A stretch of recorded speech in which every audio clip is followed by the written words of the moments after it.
माझं नाव तनुजा गोळे. आपल्याला PA अभ्यासक्रमासाठी पेपर 3 आपण शिकणार आहोत. पण सगळ्यांनी सिलेबस बघितला आहे का? सगळ्यांनी सिलेबस बघितला आहे का की आपल्याला पेपर 3 मध्ये काय काय आहे? मॉड्यूल 1 मध्ये आपल्याला प्राणसंयम योग आहे, कुंडलिनी योग आहे, मंत्र योग आहे, लय योग आहे आणि शक्तिपात योग आहे. आणि मॉड्यूल 2 मध्ये आपल्याला वेगवेगळे ध्यानाचे प्रकार आहेत. पतंजली ध्यान आहे, झेन ध्यान आहे, डायनामिक मेडिटेशन आहे, विपश्यना आहे, भावातीत ध्यान आहे आणि प्रेक्षा ध्यान आहे. तर पण याच्यापैकी आज आपण मंत्र योग आपण घेणार आहोत. मंत्राबद्दल आपल्याला माहिती असतेच नॉर्मली. प्रत्येक धर्मामध्ये मंत्राला खूप महत्व आहे आणि मंत्र योग काय आहे आपण आता बघणार आहोत.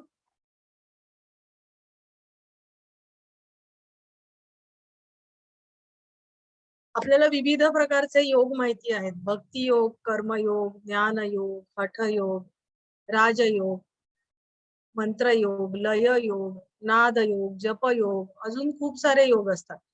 तर हे सगळे योग वेगवेगळ्या प्रकारचे आहेत. तर ते का आहेत आणि त्याच्यानी काय साध्य केलं जातं हे आपण आता बघणार आहोत. हे विविध प्रकारचे योग असले तरी सुद्धा त्यांचं उद्दिष्ट मात्र योग आहे. आपण जर बघितलं तर भक्ती योग, प्रत्येक आधीचा एक शब्द आहे आणि नंतरचा एक शब्द हा योगच आहे, बरोबर. कर्म योग, ज्ञान योग. तर मग ही पहिली नावं काय दर्शवतात आणि हा योग आहे. योग म्हणजे काय आपल्याला माहिती आहे की योग म्हणजे जोडणं. युज धातूपासून तो शब्द तयार झालेला आहे आणि जीवात्मा शिवात्म्याचं मिलन म्हणजे योग असं आपण म्हणतो. आणि हा जो पहिला जो शब्द आहे तर तो शब्द काय दर्शवतो की त्या योगाकडे जाण्याचा मार्ग आहे तो आपल्याला दर्शवतो, बरोबर. आणि ह्या सगळे जे वेगवेगळे प्रकारचे योग आहेत त्यांचं उद्दिष्ट हे एकच आहे. तर ते काय आहे?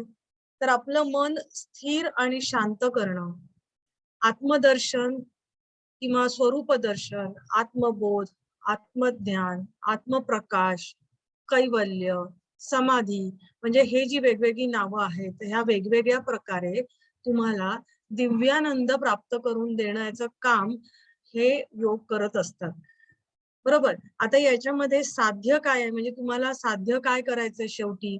तर तुम्हाला योग म्हणजे मिलन, आपलं परमात्म्याशी मिलन हे तुम्हाला साध्य करायचं आहे.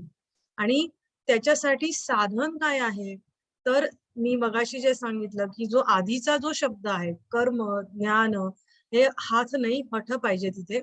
हठयोग, राजयोग, मंत्र, लय, जप ही सगळी जी मार्ग आहेत ते आपल्याला दर्शवतात. परंतु आपल्याला अंतिम उद्दिष्ट मात्र एकच आहे हे आपल्या लक्षात येईल.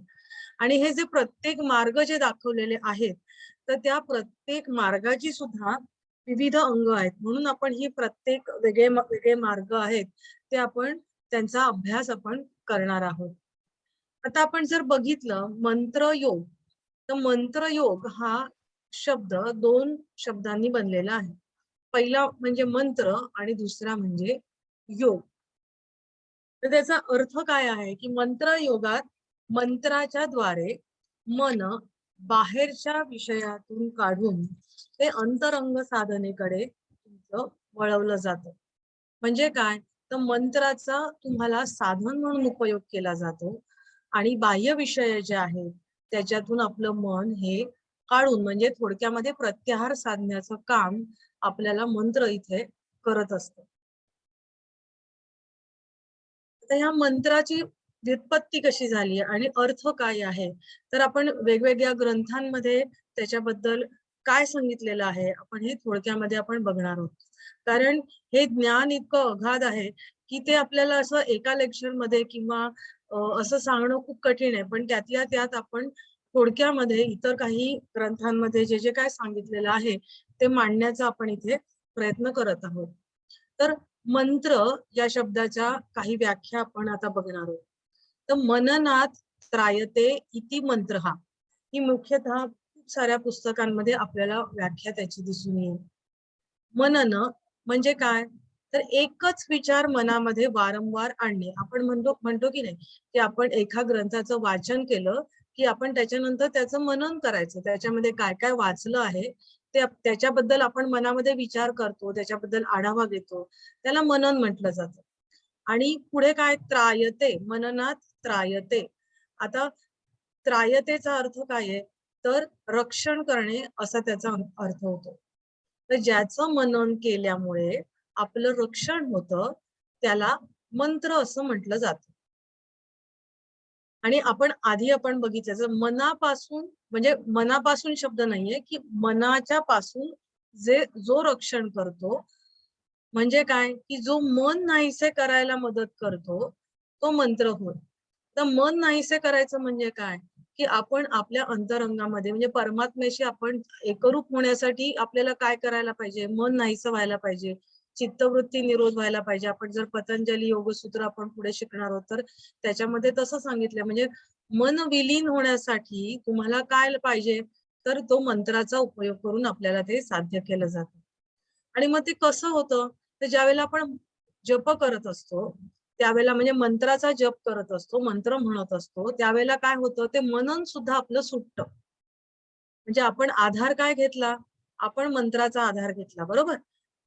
पण मंत्र एकाच मंत्रावरती आपण आता समजा ओम हा मंत्र म्हणत असू, तर ओम ओम ओम किंवा कुठल्याही लयीमध्ये जो काही आपल्याला गुरूंनी मंत्र दिला असेल तो एका ठराविक लयीमध्ये आपण म्हणत असतो. आणि ते म्हणताना आपल्याला बाह्य विषयांपासून आपलं मन सुटतं, बरोबर. मग त्याच्यानंतर पुढची स्टेप काय होते, की जे मनन करत असतो ना, तर ते सुटतं, ते सुद्धा सुटतं. तुमचं मनच नाहीसं होतं, तुमचे विचार असतात, ते विचार असतात तर ते सुद्धा थांबतात. आणि त्रिपुटीचा नाश होतो. आता त्रिपुटीचा नाश होतो म्हणजे काय, की आपण जी काही साधक आहे आणि त्याची जी साधना चालू आहे आणि साध्य म्हणजे तो मंत्राचा जो आधार घेतलेला आहे, तर ह्या सगळ्या अवस्था त्याच्या नाहीशा होतात आणि त्याला लय अवस्था प्राप्त होते. त्याचं विलीन होऊन जातं, त्याचं स्वतःचं अस्तित्वच त्याला कळत नाही आणि त्यालाच मंत्रयोग असं म्हटलेलं आहे.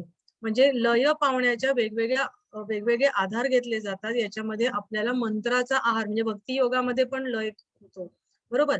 तर याच्यामध्ये सुद्धा मंत्राचा आधार घेऊन आपल्याला साधकाला ती लय अवस्था प्राप्त होते आणि त्यालाच मंत्रयोग असं म्हटलेलं आहे.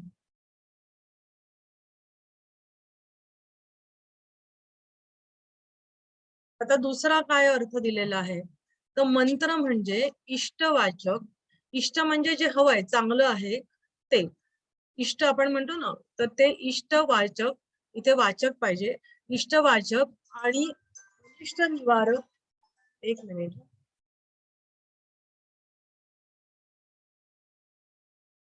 इष्टवाचक आणि अनिष्ट निवारक. अनिष्ट म्हणजे वाईट गोष्टींचं निवारण करणारा. तर असा वर्ण म्हणजे आपण अ, आ, इ वगैरे हे जे वर्णमाला आहे त्याच्यातील वर्णांचा समूह म्हणजे मंत्र. आता मंत्राचा अजून म्हणजे कशावरून मंत्र हा शब्द घेतलेला आहे, तर मंत्री म्हणजे गुह्य भाषणे या संस्कृत शब्दावरून हा शब्द बनला आहे. काही पुस्तकांमध्ये हा अर्थ दिलेला आहे. गुह्य गोष्ट साधने, गुह्य अर्थ प्राप्त करून घेणे, विशिष्ट कार्यासाठी देवतेचे आवाहन करणे, असे अनेक अर्थ होतात. ज्याच्या मननाने सर्व जगताचे अर्थात जीव, ब्रह्मा व ब्रह्मांड यांच्या ऐक्याचे ज्ञान होते, संसार बंधनातून जीवाला मुक्ती मिळते, इहलोकीची धर्म, अर्थ, काम हे साध्य होतात, तो मंत्र होय, असाही त्याचा तात्विक अर्थ आहे. ज्याचं मनन केलं तर ब्रह्मांड, जीव यांचं ऐक्य, म्हणजे एकूण आपण जर बघितलं तर योग साधन म्हणजे काय, तर हे आपल्याला इथे दिसून येतं की हे ऐक्य साधलं जातं. नंतर संसार बंधनातून जीवाला मुक्ती मिळते. बरोबर, आपलं अंतिम उद्दिष्ट काय आहे? कैवल्य किंवा जीवात्मा परमात्म्याचं मिलन. तर ह्या सगळ्या गोष्टी त्याच्यानी साध्य होतात आणि त्याला त्यांनी मंत्र असं म्हटलेलं आहे. निरुक्त मध्ये अशी त्यांनी मंत्राबद्दल म्हटलेलं आहे. मंत्राहा मननात, जो मनन केला जातो, ज्याच्यापासून यज्ञ, देव आणि आत्मा यांचे ज्ञान होते, त्याला मंत्र म्हणावे. बरोबर, की ज्याचं मनन केलं जातं आणि यज्ञ, देव आणि आत्मा यांचं ज्ञान होतं, त्याला मंत्र म्हटलं जातं. अजून एक व्याख्या काय दिलेली आहे, तर मकारो मननन प्राह पाहिजे इथे, प्राह त्रकारस्त्राण मुच्यते, मनन त्राण संयुक्तो मंत्र इत्यभिधीयते. मंत्र शब्दातील, आता याचा अर्थ काय आहे, तर मंत्र शब्दातील मकार, मकारो मननम, मकार म्हणजे काय, की मनन करणं, त्याच्याबद्दल त्यांनी म हा शब्द वापरलेला आहे. आणि त्रकार, त्रचा अर्थ काय आहे, की त्राण किंवा संरक्षण. आपण मगाशी बघितलं मागच्या स्लाइड मध्ये, त्रायते म्हणजे संरक्षण करणे, रक्षण करणे, हा आपण अर्थ बघितला. बरोबर, तर तोच अर्थ इथे आहे. त्रचा अर्थ काय आहे, तर संरक्षण करणे. आता त्याच्यावरून काय, की मनन व संरक्षण यांनी जो युक्त, त्याला मंत्र असं म्हटलं जातं. हे मंत्राचे वेगवेगळे अर्थ वेगवेगळ्या ग्रंथांमध्ये दिलेले आहेत. अजून एक अर्थ व्याख्या त्याची काय दिलेली आहे, मंत्र हा शब्द मन आणि त्र असा मिळून बनलेला आहे. मन म्हणजे ते तिथे न चा पाय मोडलेला आहे, म्हणजे मन, आणि त्र म्हणजे प्राण. मन व प्राण एकवटून जे केले जाते, त्याला मंत्र असे म्हणतात. आता ज्या वेळेला आपण मंत्र म्हणतो, त्यावेळेला आपण मेकॅनिकली म्हणायचं असतो का, की आपण नुसतं म्हणतो, आपलं लक्ष एकीकडे आहे आणि आपण तोंडाने मात्र त्याचा उच्चार करतोय, किंवा मंत्राचा उच्चार तुम्ही जरी मनामध्ये जरी केला तरी सुद्धा तुमचं लक्ष तिथे असलं पाहिजे. आणि ज्या वेळेला तुमचं लक्ष त्या ठिकाणी असतं, तुमची श्वासाची गती, प्राणाची गती सुद्धा नियंत्रित केली जाते आणि तो सुद्धा आपोआप लांबतो. तुम्ही जर मंत्राचा उच्चार केलात आणि तो आपोआप, सुरुवातीला जर तुम्ही फास्ट तुमचा होत असेल, तर नंतर तुम्हाला जाणवेल की हळूहळू तुमची ती गती कमी होत जाते आणि तुमचा प्राण सुद्धा तिथून इतका व्यवस्थित तुमचा आतमध्ये घेतला जातो आणि तुमचं मन आहे ते एकाग्र व्हायला लागतं. म्हणजे ह्या सगळ्या गोष्टी त्याच्यातून साध्य केल्या जातात. आणि ज्या वेळेला हे साध्य केलं जातं, आपोआप तुमचं मन आहे ते बाह्य विषयांपासून आतमध्ये वळवलं जातं आणि जे उचित परिणाम मंत्रांनी मिळायला पाहिजे ते साध्य केले जातात. आता मंत्रांचा अजून तंत्रशास्त्रानुसार काय अर्थ दिलेला आहे तो आपण बघूया. नाद किंवा ध्वनी हा सृष्टीचा आद्य स्पंद असून, आद्य म्हणजे सुरुवातीला, सुरुवातीचा, स्पंदन म्हणजे व्हायब्रेशन्स, आपण इंग्लिश मध्ये त्याला व्हायब्रेशन म्हणतो. पण जी जी आद्य स्पंद म्हणजे काय, की ज्यावेळेला सृष्टी निर्माण झाली त्यावेळेला जो प्रथम ध्वनी निर्माण झाला, तो ध्वनी म्हणजे सुरुवातीला काय निर्माण झालं, तर ध्वनी किंवा नाद निर्माण झाला. आणि तोच पुढे सृष्टीच्या रचनेच्या कार्यात अग्रेसर होतो असं तांत्रिक म्हणतात. जो ध्वनी निर्माण झाला, त्या ध्वनींचाच एक सूक्ष्म भाग हा आपल्या शरीरामध्ये असतो किंवा जीवात्म्यामध्ये तो येतो. म्हणजे आपलं शरीर जे आहे, तर त्याच्यामध्ये सुद्धा तुम्हाला जाणवेल की एक रिदम असतो, एक लय असते आणि ती लय ह्या स्पंदनांची असते. हा जो ध्वनी आहे, हा जीवाच्या चित शक्तीचाच एक सूक्ष्म भाग असतो. म्हणजे जीवाची जी निर्मिती झाली, तर या स्पंदनांपासूनच ती निर्मिती झालेली आहे. आणि आपण नाडीचे ठोके म्हणले किंवा आपल्या श्वासाची गती म्हणली तरी ती एक, आपण जर म्हटलं तर ती एक स्पंदन म्हणजे ती एक व्हायब्रेशनचाच एक प्रकार तो आहे. त्याप्रमाणे आकाशामध्ये वायूच्या संचारामुळे ध्वनीच्या लाटा उत्पन्न होतात, त्याचप्रमाणे जीवाच्या देहात प्राणवायूच्या संचारामुळे ध्वनीच्या लाटा उत्पन्न होतात. म्हणजे आता मगाशी मी जसं सांगितलं की आकाशामध्ये वायू ज्या वेळेला वारा वाहत असतो किंवा वायूचा संचार होत असतो, तर त्यावेळेला हा जो ध्वनी आहे तर त्याच्या लाटा उत्पन्न होतात.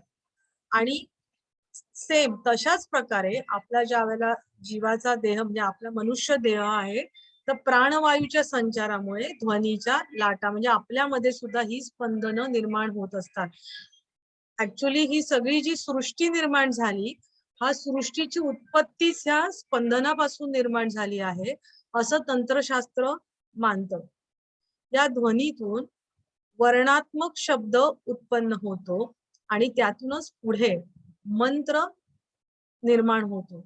आपण ओमचा अभ्यास जर केला तर ओम पासूनच आपली सगळी वर्णमाला निर्माण झालेली आहे असं मानलं जातं. आणि ह्या आता अ उ म ही तीनच अक्षर आहेत आणि ह्या तीनच अक्षरांपासून पूर्ण वर्णमाला निर्माण झालेली आहे असं म्हटलं जातं.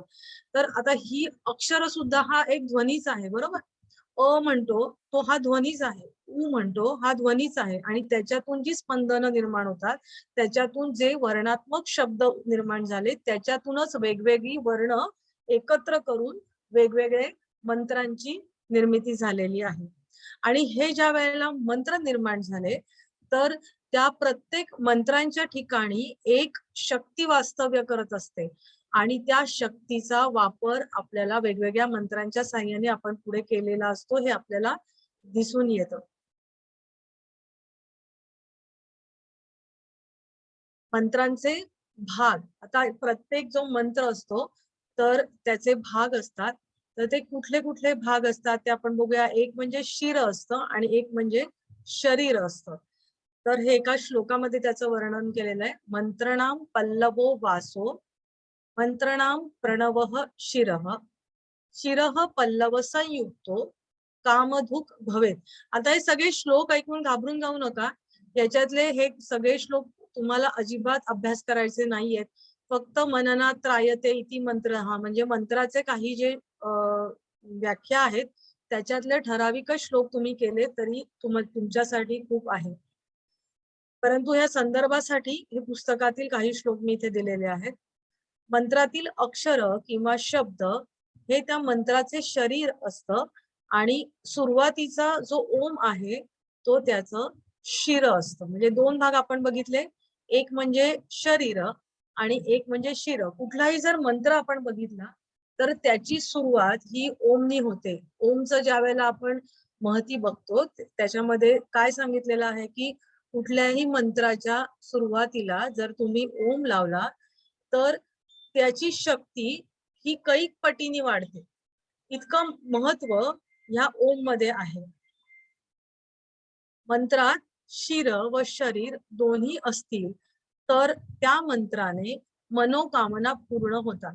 आता कुठलीही गोष्ट जर असेल तर ती त्याच्यामध्ये असणाऱ्या गोष्टी योग्य प्रमाणात असतील तरच आपल्याला योग्य तो इफेक्ट मिळत असतो. तशाच प्रकारे मंत्रामध्ये सुद्धा हे शिर आणि शरीर म्हणजे ओम आणि त्याच्या शब्दांची ठराविक रचना किंवा वर्णांची रचना ही व्यवस्थित असेल तर त्या मनोकामनेसाठी तो मंत्र आहे. तर तोच मंत्र व्यवस्थित रीतीने जर तुम्ही म्हटला तर तुमची मनोकामना पूर्ण होते. आता प्रत्येक मंत्रामध्ये कुठले कुठले बहुधा भाग असतात तर ते आपण थोडक्यात बघूया. एक म्हणजे देवतेचं नाव असतं. आता देवतेचं नाव आपण जर कुठलाही आपण मंत्र घेतला तर एखाद्या देवतेचं नाव असतं आणि ज्या देवतेची आपल्याला उपासना म्हणजे गणपतीची जर उपासना करायची असेल तर गणपतीचं नाव असतं. आपल्याला लक्ष्मी देवीची उपासना करायची असेल तर लक्ष्मीचं नाव असतं. म्हणजे असं प्रत्येक देवतेचं नाव त्याच्यामध्ये असतं. आणि किंवा दुसरं कुठलं असतं तर मागणं. म्हणजे आपल्याला एखाद्या देवतेकडून एखादी गोष्ट हवी असेल, एखादं मागणं मागायचं असेल, तर ते मागणं त्याच्यामध्ये असतं. नावाच्या आता या देवतेचं नाव जे जे असतं तर नॉर्मली देवतेचं नाव नुसतं नसतं. त्याच्या आधी ओम किंवा श्री गणेशाय नमः, श्री किंवा ओम, ओम भगवते वासुदेवाय, ओम ओम असतो किंवा श्री असतो. दुसरं आपण मागणं बघितलं तर देवतेकडून जे काय मागायचं आहे त्या मंत्रामध्ये ते त्याचा उल्लेख केलेला असतो. तर अजून काय असतं तर पल्लव हा भाग असतो. पल्लव म्हणजे वंदन किंवा मंत्रातला जो शेवटचा भाग असतो त्याला सुद्धा पल्लव म्हटलं जातं किंवा मंत्रातील जे काही शब्द असतात त्यांना सुद्धा पल्लव म्हटलं जातं. चौथा भाग काय असतो तर कीलक. त्याचा अर्थ पाचर किंवा मेख असा आहे. तर आता हे कीलक काय आहे हे आपण थोडक्यात बघूया. आता मंत्राचा कीलक गुरु सांगतात. आता कीलक म्हणजे पुढे आपण बघणार आहोत. आणि ह्या कीलकामुळे काय होतं तर मंत्राची शक्ती प्रकट होते. म्हणजे प्रत्येक मंत्र हा आपण कशासाठी म्हणतो की त्या मंत्रामधनं ती शक्ती आपण मगाशी बघितलं की प्रत्येक मंत्राच्या ठिकाणी शक्ती असते. तर तो मंत्र ठराविक पद्धतीने तुम्ही म्हटला आणि गुरुमुखातून आलेला मंत्रच तुम्ही जर उच्चारला तर तुम्हाला त्या मंत्राची शक्ती प्रकट होते आणि त्याचे फायदे तुम्हाला मिळतात. आता कीलक म्हणजे काय तर मंत्राचं विवरण किंवा सान्निध्य किंवा मंत्रोच्चाराच्या गती पद्धती म्हणजे तो किती स्लो म्हणायचा, कोणत्या लयीमध्ये किंवा मंत्र पुरस्कृत करण्याची रीत किंवा ज्याला आलाप म्हटलं जातं, कोणत्या लयीमध्ये आलापामध्ये म्हणायचं, कसं म्हणायचं, ही जी पद्धत जी काही असते ना त्याला त्यांनी कीलक असं म्हटलं गेलेलं आहे. आता दुसऱ्या एका ग्रंथामध्ये तंत्रामध्ये म्हणजे कीलकाचा उल्लेख अजून एका प्रकारे केला जातो. तर कुंडलिनी जागृत आता हे आपल्यासाठी योगाच्या दृष्टीने विचार केला तर आपल्याला हे कळेल की कुंडलिनी जागृत करण्यासाठी समान वायूची हालचाल करणे आवश्यक असते. मला कोणी सांगेल का की पंचप्राण कोणते असतात, 5 प्राण कोणते असतात? कोणी सांगेल का मला? 5 प्राण कोणते असतात? उदान, प्राण, समान, व्यान और आणि अपान. अपान. बरोबर. तर त्याच्यामध्ये समान वायू कुठे असतो? समान वायू कुठे असतो? काय त्याचं कशासाठी उपयोगाला येतो आपल्याला तो? काय कार्य करतो आपल्या शरीरामध्ये? समान शरीराचं वायू शरीराचं पोषण करण्यासाठी. समान वायू आपल्याला पचन करण्याचं काम करतो. तो आपल्या पोटामध्ये उदराच्या भागामध्ये तो असतो. आता आपल्याला कुंडलिनी जागृती होते तर त्याच्यामध्ये पंचप्राणांचे कसं उपयोग होतो सांगू शकेल का? सांगू शकाल का तुम्ही? म्हणजे कशा प्रकारे कुंडलिनीचं जागरण होतं, त्याच्यात वायूंचा सहभाग कसा होतो? आपण मुद्राबंध लावतो. मुद्राबंध लावणं हठयोगामध्ये त्याचा उल्लेख आहे, बरोबर? तर कुंडलिनी जागृती हठयोगाने आपल्याला साध्य करता येते. तर ती कशी साध्य करता येते? त्याच्यामध्ये समान वायूचा आपल्याला खूप उपयोग होतो. प्राणाची गती खालच्या बाजूनी येते. अपानाची गती आपण जी खालच्या दिशेने असते तो मूलबंध लावून आपण त्याला अडवलेलं असतं, बरोबर? त्यामुळे अपानाची गती वर होते. आणि मग काय होतं? समान वायू आपला जो पोटाच्या ठिकाणी असतो, ती फायर, ती अग्नी तो वाढतो आणि मग नंतर ते वाढलेला अग्नी निद्रिस्त कुंडलिनीला तो जागृत करतो आणि उदानाद्वारे तो सुषुम्नेमधून ती कुंडलिनीचं जागरण होत असतं, बरोबर? तर ह्याच्यामध्ये आता आपण इथे जर आपण बघितलं तर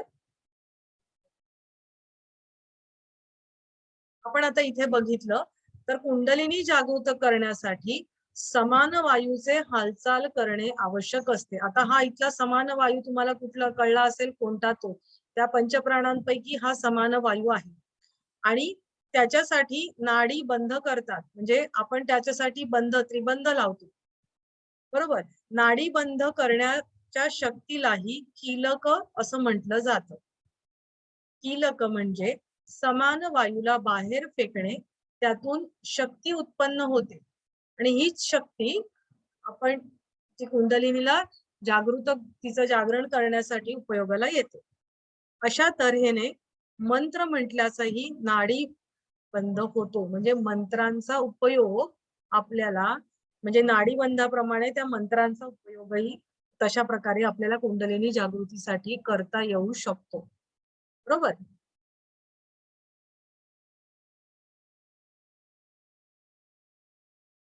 तर तंत्रशास्त्रानुसार प्रत्येक मंत्रात प्रणव, बीज व देवता अशी 3 तत्व असतात.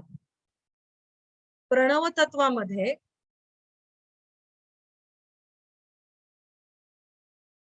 तत्वामध्ये भगवंताचे विश्वमय व विश्वातील रहस्य साठवलेले असते. म्हणजे आपण जर कुठलाही मंत्र म्हणला तर त्याच्यामध्ये काय असतं, एक म्हणजे ओमकार. आपण म्हटलं ना ओम असतो, ओम किंवा श्री असतो, पण नॉर्मली ओम असतो. तर तो प्रणव असतो आणि एक बीज असतं आणि एक त्या देवतेचं नाव असतं. बरोबर. तर ही 3 तत्व असतात. तर ओम काय तुम्हाला दर्शवतो? प्रणव म्हणजे ओम. तो काय दर्शवतो? तर भगवंताचे विश्वमय व विश्वातील रहस्य त्या ओम मध्ये प्रणवामध्ये साठलेलं असतं. आणि बीजतत्व काय दर्शवतं? तर आपले प्राकृत स्वरूप म्हणजे आपलं स्वरूप काय आहे, आपला आणि भगवंताचा संबंध कशा प्रकारे आहे आणि आपल्या अंतरंगात कोणती अव्यक्त शक्ती व्यक्त होण्यासाठी प्रयत्न करीत आहे, हे आपल्याला बीजतत्वाच्या योगाने कळून येतं. आपला सगळं आपण जर बघितलं मी कोण आहे ह्या दिशेने प्रत्येक साधकाचा प्रवास चालू असतो. आणि मग आपला आणि भगवंताचा त्याच्यामध्ये संबंध काय आहे हे आपल्याला त्याच्यातून आपल्याला कळून येतं. आणि हे कळून आल्यानंतर आपण जर बघितलं की मंत्रांमुळे तुम्हाला एक शक्ती तुम्हाला प्राप्त होत असते. तर ही शक्ती आपल्याला माहित नसतं आपल्या ठिकाणी कोणती शक्ती आहे. अव्यक्त म्हणजे माहित नसलेली, व्यक्त म्हणजे तुम्हाला दिसत असलेली किंवा माहित असलेली. तर ही आपल्याकडे कोणती अशी अव्यक्त शक्ती आहे की ती व्यक्त होण्याचा प्रयत्न करत आहे, हे आपल्याला त्या बीजतत्वाच्या योगाने आपल्याला कळून येतं. आणि देवता तत्वाच्या ज्ञानाने काय कळतं, तर भगवंताची कोणती इच्छा आपल्याद्वारे सफल होणार आहे हे आपल्याला कळतं. म्हणजे प्रत्येकाला आपण इथे जन्माला आलो आहोत, तर आपल्याकडून काय कार्य होणार आहे, भगवंताची काय इच्छा आहे की ती आपल्या योगाने पूर्ण होणार आहे, हे आपल्याला कळून येतं. अर्थात ह्या सगळ्या गोष्टी आपण नॉर्मली आपण जे साधक मंत्र करत असतो तेवढ्या स्थूल प्रकाराने ह्या गोष्टी आपल्याला कळून येत नाही. त्याच्यासाठी खूप साधना आपल्याला असायला लागते आणि त्याच्यासाठी गुरुचा आशीर्वाद आणि गुरुचा हस्त आपल्या मस्तकावर असणं हे अत्यंत गरजेचं असतं. किंवा हे आपण जर हे बघितलं ना तर हे सगळं पुस्तकी ज्ञान आहे. पण पुस्तकी ज्ञानापेक्षा गुरुकडून आलेलं ज्ञान हे अत्यंत सूक्ष्म असतं आणि ते आपल्याला प्रचिती देणारं असतं.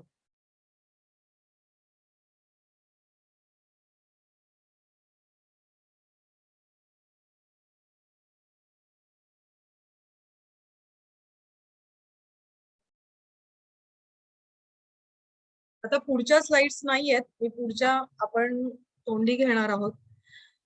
मंत्र जप. तर मंत्र जप मंत्राची तदर्थ भावपूर्ण निष्ठेने पुन्हा आवृत्ती करणे याला मंत्र जप म्हणतात. आता तदर्थ भावपूर्ण. तद तद म्हणजे त्याचा अर्थ भावपूर्व म्हणजे त्याच्या अर्थाचं म्हणजे त्याच्या म्हणजे कशाचा मंत्राचा अर्थ समजून घेऊन भावासह त्याचा जप करणं. बरोबर. मंत्राचा जप कसा करायचा म्हणजे नुसतंच आपण कोणीतरी मंत्र दिलाय आणि आपण म्हणतो असं व्हायला नको. तर त्या मंत्राचा तुमच्या अंतरंगामध्ये तो भाव तुमच्यामध्ये उतरला पाहिजे आणि प्रत्येक मंत्राच्या उच्चाराबरोबर तो भाव तुमच्यातून प्रकट झाला पाहिजे.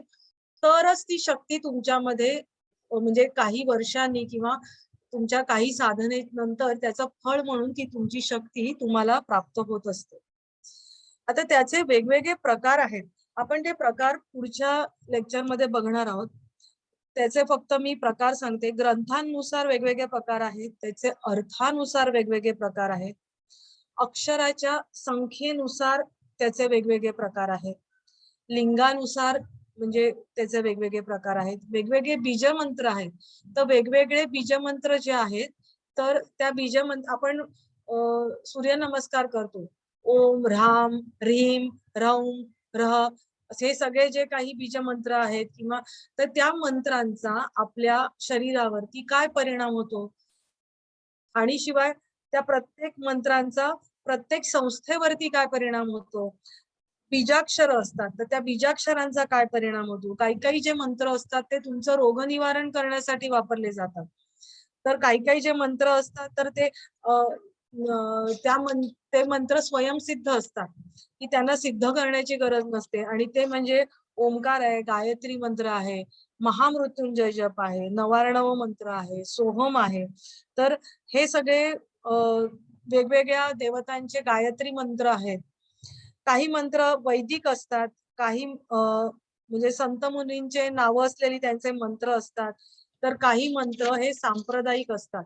आता ते त्यांची उदाहरणं आपण नेक्स्ट लेक्चरला मी तुम्हाला स्लाइड करून त्याच्यातून दाखवेन. आता हे जे मंत्र आहे तर त्या मंत्रांचे फायदे कोणते आहेत आपण ते बघणार आहोत. तर त्या मंत्रांचे फायदे असे आहेत की तुम्ही जर बघितलं की प्रत्येक मंत्र उच्चारण्याची एक ठराविक पद्धत असते, त्याचा उच्चार ठराविक पद्धतीनेच केलेला असतो, व्याकरणाच्या नियमांनुसारच तो केला गेला पाहिजे. त्याचा उच्चार ठराविक पद्धतीने आला तरच ते ध्वनी निर्माण होतात त्याच्यातून, आणि त्या ध्वनींचा परिणाम तुमच्या शरीरातल्या ग्रंथींवरती आणि पर्यायाने तुमच्या मनावरती होत असतो. तर हे शब्दोच्चार तुम्ही व्याकरणाच्या नियमांनुसार आणि मोठ्याने किंवा मनात जे काही तुम्हाला सांगितलेलं असेल तसे जर तुम्ही केले तर तुमची वाणी शुद्धी होते. आपण ओंकाराचं मी ओंकाराचं उदाहरण जास्त घेते कारण का नॉर्मली ते सगळ्यांना माहित असतं. ज्यांची म्हणजे बोलताना जे कोणी अडखळत असतील मुलं, तर त्यांना लहानपणापासूनच त्यांना जर तुम्ही ओम शिकवला तर त्यांची वाणी शुद्ध होते. तोतरेपणा असतो ना, तर तो त्यांचा बऱ्याच अंशी म्हणजे अगदी जात नाही पण बऱ्याच अंशी तो कमी होऊ शकतो. आपण जे दुसरी गोष्ट काय असते की आपण एरवी जे बोलत असतो त्याच्यामध्ये त्याच्यामुळे आपल्या चित्तामध्ये अशुद्धी निर्माण होतात, कारण ते भाव तुमच्या मनामध्ये येत असतात. आपण षड्रिपू म्हणतो किंवा इतरही काही गोष्टी, प्रेमाचेही भाव म्हटले तरी सुद्धा ते भाव येत असतात, आणि सगळे चांगले वाईट सगळे भाव तुमच्या मनामध्ये चित्तामध्ये येत असतात, आणि त्यामुळे आपले चित्त हे अशुद्ध होत असतं किंवा त्याच्यामध्ये तरंग निर्माण होत असतात, आपण असं म्हणूया, वृत्ती निर्माण होत असतात. तर मंत्राचा उच्चार तुम्ही जर केला, मंत्रांच्या उच्चारणाने तुमची हे चित्त आहे ते शुद्ध होतं. म्हणजे चित्त शुद्धीसाठी मंत्राचा उपयोग केला जातो. आपण शब्द बघितला, मंत्र योग, योगाने आपल्याला काय साध्य करायचं हे आपल्याला माहित आहे, आणि त्याच्यासाठी आधार आपण मंत्र घेतलेला आहे. म्हणजे आता इथे आपल्याला कळेल की मंत्राने चित्तशुद्धीसाठी त्याचा उपयोग आपल्याला केला जातो. आता आपण वेगवेगळ्या देवतांसाठी मंत्र, देवतांना प्रसन्न करण्यासाठी आपण मंत्रांचा उपयोग केला जातो. म्हणजे तो फायदा आपल्याला होतो की ठराविक देवता प्रसन्न झाली की तिच्याकडून आपलं जे मागणं आहे ते आपण मागणं त्याच्याकडून पूर्ण करून घेऊ शकतो. महत्वाचा भाग मंत्रांमुळे आपली आध्यात्मिक उन्नती आपली होत असते, आपलं रक्षण आपलं होत असतं. आपल्याला माहित असेल की वेगवेगळ्या प्रकारची कवच असतात, म्हणजे लक्ष्मी कवच, शिव कवच, विष्णू कवच असतं. नॉर्मली आपण सगळेजण रामरक्षा म्हणत असतो, बरोबर. रामरक्षा आणि मारुती स्तोत्र की त्याच्यामुळे आपल्या भोवती कवच निर्माण होतं आणि आपलं रक्षण होत असतं. तर आता हे रक्षण कशापासून होतं, किंवा भूत म्हणजे असं सांगितलं जातं की भूत किंवा करणी केली जाते किंवा पिशाच, अशा ज्या काही सूक्ष्म शक्ती आहेत की ज्या आपल्या शरीर आणि मनावरती परिणाम घडवून आणतात, तर त्याच्यापासून रक्षण करण्यासाठी या मंत्रांचा उपयोग होत असतो. रोगापासून मुक्ती, विशिष्ट कामना म्हणजे आपली जी विशिष्ट इच्छा असेल तर ती सिद्ध व्हायची असेल तरी सुद्धा ही वेगवेगळी कवच जी मंत्राच्या रूपामध्ये म्हटली जातात त्याच्यामुळे त्याचा फायदा होतो. मंत्रांमुळे आपल्याला शत्रूचा नाश आपल्याला करता येतो. ठराविक जे काही मंत्र आहेत तर त्यांचा शत्रूचा नाश करण्यासाठी उपयोग केला जातो. सिद्धी प्राप्तीसाठी मंत्रामुळे आकाश तत्वासह निरनिराळ्या तत्वांवरती ताबा मिळवता येतो. त्यामुळे निरनिराळ्या सिद्धी प्राप्त होतात.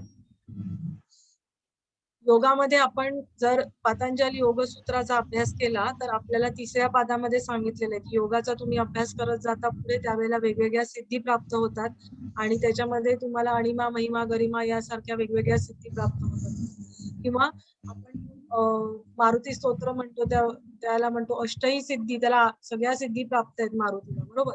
तर त्याच्यामध्ये आकाश तत्वाच्या सिद्धी आहेत तर त्या तत्वांवरती आपल्याला ताबा मिळवता येतो असं सांगितलेलं आहे. पापक्षालन म्हणजे मंत्रांमुळे काय होऊ शकतं त्याचा, तर मंत्रांमुळे तुमचं पापांचं क्षालन होऊ शकतं. वाक्शुद्धी आपण मगाशी बघितलं की उच्चारामध्ये तुमची बोलण्यामध्ये तुम्हाला चांगलं बोलता येऊ शकतं, वाक्शुद्धी होऊ शकते. प्रत्येक मंत्र वापरण्याची विशिष्ट अशी पद्धती असते आणि त्याच्यानुसारच आपण त्याचा उच्चार केला पाहिजे. मगाशी आपण बघितलं सगळे काही मंत्र जे सिद्ध मंत्र आहेत तर ते त्याच्या सिद्धीसाठी कोणतेही संस्कार करायला लागत नाही. आता वेगवेगळे मंत्र आहेत तर ते वेदांमध्ये आपण जर बघितलं वेदांमधला प्रत्येक शब्द म्हणजे प्रत्येक मंत्रच आहे, म्हणजे वेदांमध्ये जे काही दिलेलं आहे ते सगळे मंत्र हे स्वयंसिद्ध आहेत. नंतर अजून कुठले आहेत सिद्ध मंत्र, जर आपल्या कुळामध्ये जर परंपरेने चालत आलेला एखादा मंत्र असतो तर त्याला सुद्धा सिद्ध मंत्र असं म्हटलं जातं. किंवा तंत्रशास्त्रामध्ये काही मंत्र दिलेले आहेत, म्हणजे तंत्रशास्त्रामध्ये खूप साऱ्या मंत्रांचा उल्लेख आहे परंतु त्याच्यामध्ये जे काही मंत्र आहेत तर ते काही मंत्र सिद्ध मंत्र आहेत असं म्हटलं जातं. आता ह्या मंत्र साधनेचा कोणाचा व्हिडिओ चालू आहे का?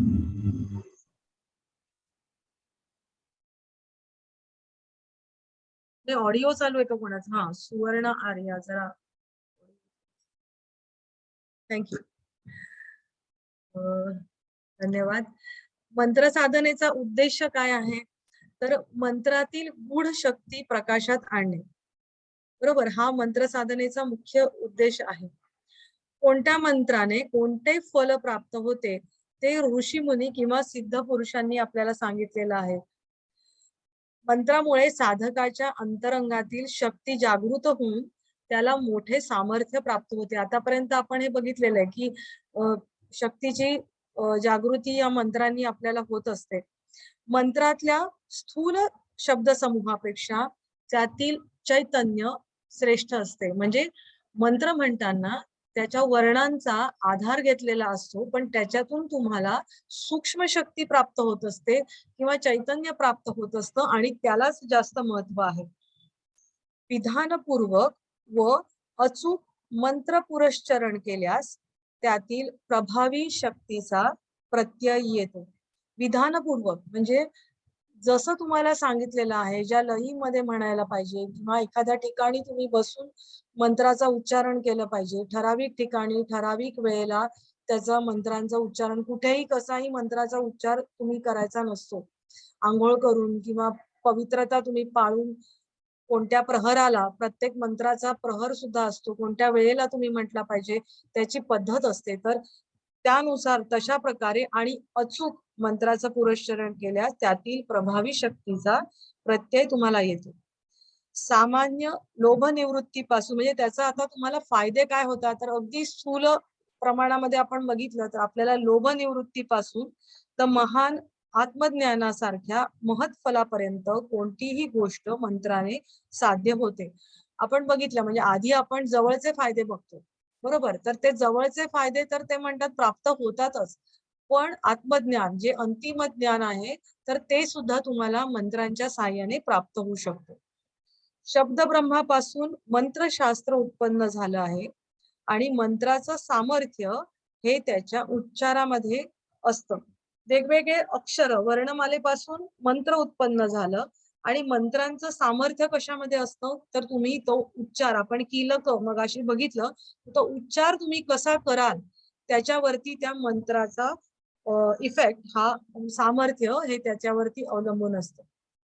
मंत्रातून बाहेर पडणाऱ्या स्वरलहरींपासून वातावरणामध्ये जे कंपन निर्माण होतात त्या कंपनातून ते सामर्थ्य प्रकट होते. प्रत्येक मंत्र ज्यावेळेला म्हणतो तर त्यावेळेला जी कंपन निर्माण होतात, स्पंद निर्माण होतात, तर त्या आपण जर म्हटलं आपण ओमचा उच्चार केल्यावरती त्या ओमचा इफेक्ट फक्त आपल्यावरती येत नाही, आपल्या आजूबाजूला सुद्धा जी लोक असतात त्यांच्यावरती सुद्धा होतो. म्हणजे अगदी वनस्पतीवरती सुद्धा ओमचा परिणाम कसा होतो याच्यावरती खूप सारं संशोधन झालंय. म्हणजे वनस्पतींचं आपण ओमचं उच्चारण जर केलं तर त्यांना सुद्धा फुलं चांगल्या प्रकारे लागतात. आणि हे कशामुळे होतं, तर जी ओमची स्पंदनं आहेत त्याचा पॉझिटिव्ह इफेक्ट त्याच्यावरती होतो. बरोबर. तर मंत्र हे तेजोरूप आहे. त्यात सुसंगत अर्थ नसला तरी देवतेच्या प्रकटीकरणाचे सामर्थ्य त्यात भरले आहे. आता सुसंगत अर्थ नसला असं का म्हटलेलं आहे, तर काही शब्द ह्रीम क्लीम हे काही त्याला अर्थ काहीच नाहीये, पण ते उच्चारल्याने त्याचा त्या ध्वनींची जी कंपनं निर्माण होतात त्याचा परिणाम तुमच्या मनावरती, तुमच्या शरीरावरती होत असतो. म्हणजे त्या शब्दाचा म्हणजे त्या शब्दाला अर्थ नाहीये, पण त्यातून निर्माण होणाऱ्या जे काही कंपनं आहेत त्याच्यामध्ये त्याचं देवतेचं सामर्थ्य भरलेलं आहे. आणि ठराविक देवतेला ठराविकच शब्द वापरले जातात. मंत्राचे सामर्थ्य म्हणजे मनाचं सामर्थ्य, आणि मनाचं सामर्थ्य म्हणजेच मनात चालणाऱ्या विचारांचं सामर्थ्य. म्हणजे आता इथे आपण बघूया की मंत्राचा इफेक्ट कसा होतो, तर तुमच्या विचारांमध्ये बदल होतो. मनामध्ये बदल होतो म्हणजे काय, तर तुमचे विचार बदलायला लागतात. शब्दा वाचून जे विचार असतात ते सूक्ष्म विचार होत. म्हणजे शब्द आपण काही विचार आपण बोलून दाखवतो, बरोबर, पण काही विचार आपण बोलून नाही दाखवत, ते सूक्ष्म स्तरावरती असतात. तर विचार शब्दांच्या अधीन आले म्हणजे ते स्थूल होतात. जे बोलून दाखवतो आपण ते स्थूल विचार झाले. आणि ह्या स्थूलामध्ये सूक्ष्मापेक्षा शक्ती कमी असते. म्हणजे काय की जे सूक्ष्म मनामध्ये आपण विचार चालत असतात, खूप सारे विचार करणारी लोक सुद्धा थकतात. ते जास्त थकतात आपण म्हणतो, कारण का बुद्धीचं काम असतं आणि त्याच्यात मनाचं काम जास्त असतं. बरोबर. तर शब्द स्वरूप मंत्रांच्या उच्चारापेक्षाही अर्थ स्वरूप अथवा विचार स्वरूप मंत्रात सामर्थ्य नेहमीच अधिक असते. तर हे आपल्याला कळून येईल. म्हणजे सूक्ष्म स्तरावरती जे विचार केलं जातं त्याच्यावरती मंत्राचं सामर्थ्य आपल्याला नक्की त्याच्यामध्ये दिसून येतं. विचाराचं प्रचंड सामर्थ्य लक्षात आणूनच भारतीय तत्ववेत्यांनी वाईट शब्दापेक्षा वाईट विचार अधिक धोकादायक आहेत असा सिद्धांत 5 सहस्त्र वर्षापूर्वी मांडला आहे. म्हणजे आपण शब्दांनी बोलतो त्याच्यापेक्षा विचारांनी आपण दुसऱ्याला जर वाईट आपण चिंतत असू तर ते किती हानिकारक आहे हे याच्यावरून लक्षात येईल. म्हणजे शब्दांनी तर आपण कोणाला दुःख आपण म्हणतो ना,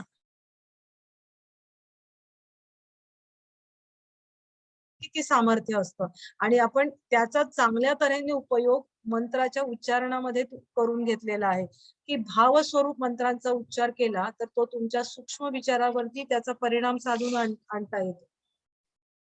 मंत्रांच्या योग्य उच्चार करण्याकडे तुमचं लक्ष लागलं की मन इकडे तिकडे भरकटत नाही आणि त्यामुळे ते एकाग्र व्हायला मदत होते. आणि हेच आपण योग साधतो आपण असं म्हणता येईल, की त्याचं उच्चाराकडे तुमचं लक्ष राहिलं की प्रत्याहार साधला जातो थोडक्यामध्ये.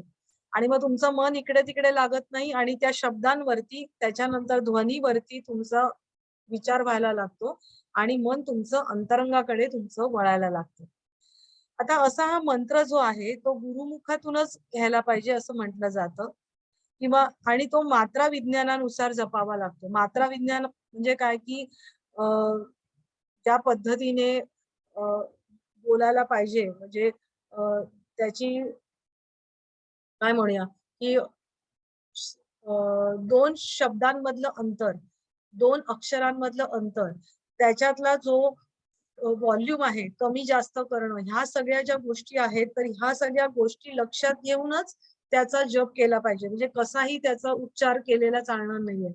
आणि त्याच्या उच्चारणामध्ये जर चूक झाली तर त्याचे दुष्परिणाम घडून येतात. म्हणजे काही मंत्र तर इतके नाजूक असतात की ते मंत्राच्या उच्चारणात तुमची चूक झाली तर त्याचे दुष्परिणाम मात्र तुम्हाला नक्की दिसून येतात.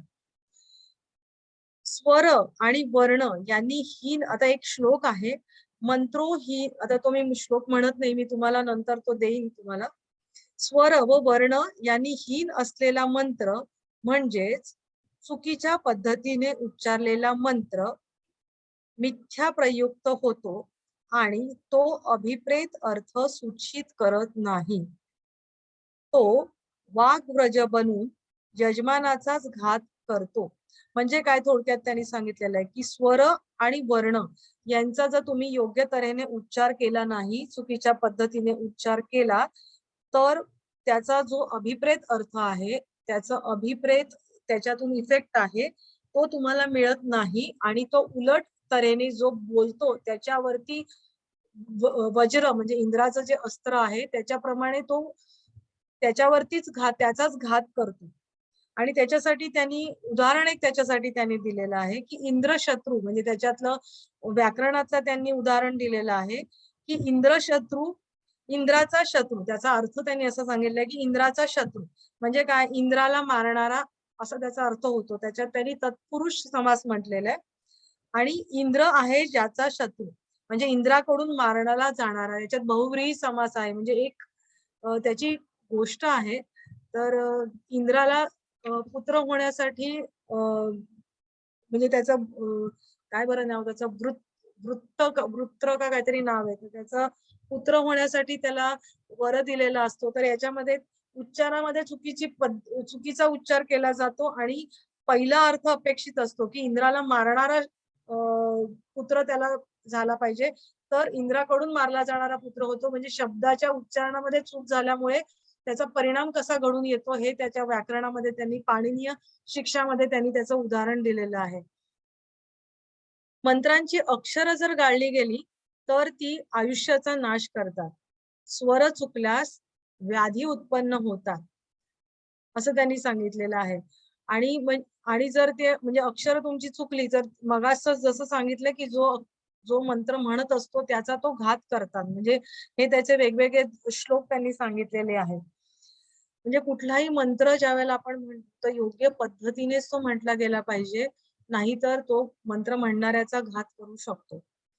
अधिकारी गुरुने प्रसन्न होऊन दिलेला, स्वप्नात प्राप्त झालेला किंवा ध्यानावस्थेमध्ये देवतेकडून मिळालेला किंवा अन्य योग्य विधानाने घेतलेला, शापोत किलनादी कर्मे करून सिद्ध केलेला, शुद्ध आणि योग्य स्वराघातासह उच्चारलेला व शास्त्रोक्त विधिनिषेध पाळून जपलेला मंत्रच सिद्ध होऊ शकतो आणि इष्ट फलही देऊ शकतो. म्हणजे इष्ट फल देण्यासाठी कुठल्या कुठल्या गोष्टींची आवश्यकता असते, तर अधिकारी गुरुने प्रसन्न होऊन दिलेला तो मंत्र असला पाहिजे, किंवा स्वप्नामध्ये तुकाराम महाराजांना त्यांच्या गुरुनी स्वप्नात येऊन मंत्र दिला होता, बरोबर, किंवा स्वप्नामध्ये प्राप्त झालेला किंवा ध्यानावस्थेमध्ये देवतेकडून मिळालेला किंवा अन्य योग्य विधानाने घेतलेला किंवा शुद्ध किंवा योग्य स्वराघातासह उच्चारलेला आणि शास्त्रोक्त विधिनिषेध पाळून जपलेला मंत्र सिद्ध होऊ शकतो आणि इष्ट फल देऊ शकतो. पुस्तकातून मंत्र उतरवून घेऊन त्याचा जप करणे किंवा अनाधिकारी माणसाकडून मंत्र घेणे या गोष्टी निरर्थक आहेत, शिवाय त्या अनर्थकारकही आहे. म्हणजे आपण पुस्तकामधून हा मंत्र कोणीतरी म्हणतं की हा मंत्र चांगला आहे आणि मग आपण करतो, तर ते तसं करायचं नाहीये. आपल्याला आपल्या गुरुकडून येतो किंवा काही मंत्र आहेत त्या प्रत्येकांच्या चारणाने म्हणजे कुलाचार म्हणून मंत्र उच्चारले जातात. तर तसे मंत्र तुम्ही जर उच्चारलेत किंवा आणि योग्य पद्धतीने उच्चारले तरच त्याचा तुम्हाला फायदा होऊ शकतो. तर असं हे मंत्र योगाबद्दल आपण ही थोडक्यात माहिती घेतलेली आहे. आणि हा मंत्र योग आपण जर बघितलं तर म्हणजे आता नॉर्मली आपण याचे 2 प्रकार जर केले तर ध्वनी प्रधान मंत्र आपण म्हणू शकू की म्हणजेच काय की ध्वनीच्या साहाय्याने शरीरामध्ये कंपन निर्माण करून त्या कंपनांचा इफेक्ट तुमच्या शरीरातल्या आपल्या संस्था आहेत, वेगवेगळ्या ग्रंथी आहेत, वेगवेगळ्या पेशी आहेत, त्यांची कार्यक्षमता आपल्याला वाढवायची असते आणि त्याच्या नादाशी आपल्याला तिथे समरस व्हायचं असतं. आणि दुसरा एक आहे की शब्दप्रधान मंत्र, की ध्वनीपेक्षा शब्दाला आणि शब्दापेक्षा त्याच्या मागील आपल्या भावाला महत्व असतं आणि त्या भावावरतीच तुमच्या भावासह तुम्ही जो जर मंत्र म्हणला तर त्याच्यातल्या शक्ती तुम्हाला प्राप्त होत असतात. आणि मंत्राद्वारे आपण आपल्या अंतरंगामध्ये प्रवेश करून आपलं जे अंतिम उद्देश आहे की कैवल्य प्राप्ती ते आपल्याला नक्की साधता येतं. हरिओम.